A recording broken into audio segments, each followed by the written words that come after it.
Ayan, good morning. Yung aking anak-anakan diyan sa tabing bahay. Nakita ko yung buhok niya na yung nagkinki kasi niriban. Tapos nagdry kaya gagawa ko siya ngayon ng pampalambot ng buhok niya. Ito lang yung iaano natin sa kanya. Kaya mas maganda nga cream silk kaso lang wala akong cream silk eh.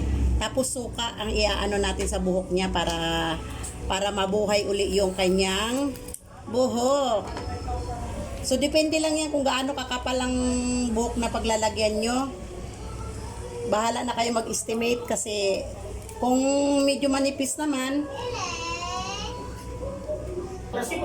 ayan, maingay-ingay yung aming kalugaran dito dahil may politiko na namimigay para sa mga senior citizen. Kaya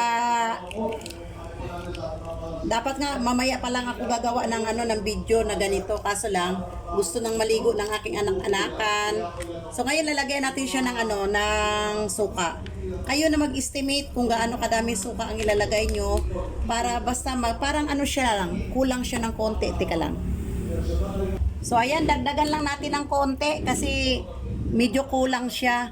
Kailangan kasi yung parang lang siya, parang ka lang ng ice cream. Para ayan,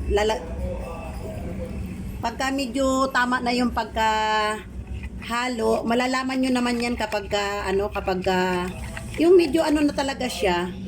Ganito yan, pagka ganyan pa lang siya, kulang pa yan siya ng suka.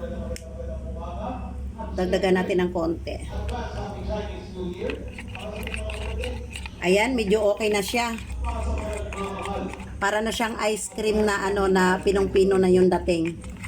Yung yan, okay na siya. Ayan.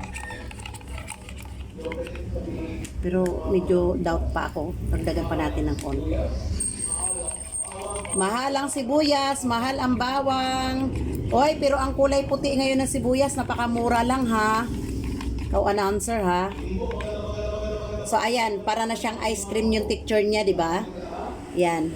Kaya okay na yan siya.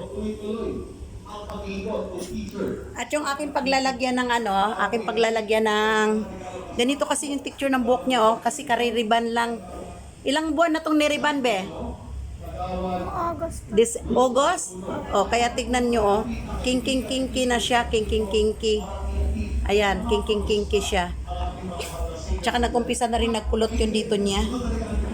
Kaya gawa natin ng paraan kasi baka masira yung buhok ng aking anak-anakan. Ayan Diba nakita nyo, diba? Na siya, dry na dry. Grabe ang pagka-dry niya.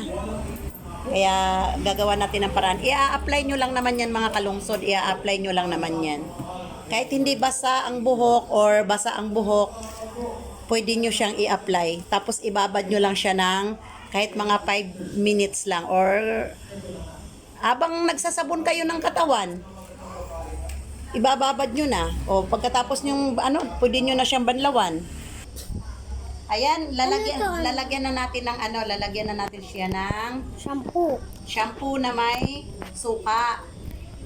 Yan, para mamaya na lang natin siya. Babanlawan natin siya ng maayos pero pag nagbanlaw kayo mga kalungsod, huwag nyo nang lagyan ng shampoo ha. Huwag nyo nang shampoohan, tubig lang ibabanlaw nyo.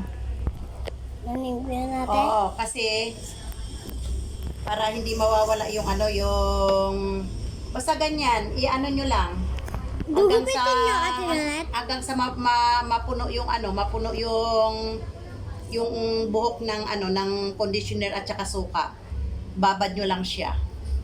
So, pakita ko lang sa inyo mga kalungsod ang Ang init. ang